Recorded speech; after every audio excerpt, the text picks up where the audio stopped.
Kaş insanlar bunu başa düşər ki, Allah xəbər verir. Biz elə bilirik ki, Allah yükləyir insanları, xeyr. Allah xəbər verir ki, filan işi görməyin nəticəsi filandır. Elə bir ki, xəbər verir ki, başını divara vursun, başını əzləzə ya. Bunu bizə deyənə deyirik ki, sən də bizi yükləmirsən, ey Allah filan, deyirik belə şey.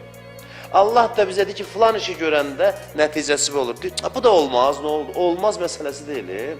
Olmaz məsələsi deyil. Maddi məsələlərdə hər şey şəffaf görünür deyə biz normal qəbul edirik. Bizə desələr ki, məsələn, başını qapının tininə vurmaya, qan asılacaq başından. Biz necə qəbul edirik? Düzü, hə, də aydın məsələ. Allah deyir ki, qeybət eləmə, həmən sözü deyir. Deyir, nə oldu məsələn? Filan şey içmə, ha. Filan işi görmə. Əməlin həqiqətinə uyğun danışır bizlə. Bizə zərər vurur o əməl. Amma Allah təkcə demir ki, qarşıda sərt döngə var, ha, diqqətli ol. Allah əmr eləyir, sənə deyir, sürəti azalt. Eləməsən mən narahat olacam, ha.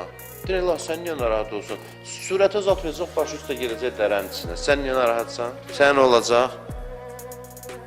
Bu sevgidən başqa nəyi çatdırır bizə? Ancaq sevgini.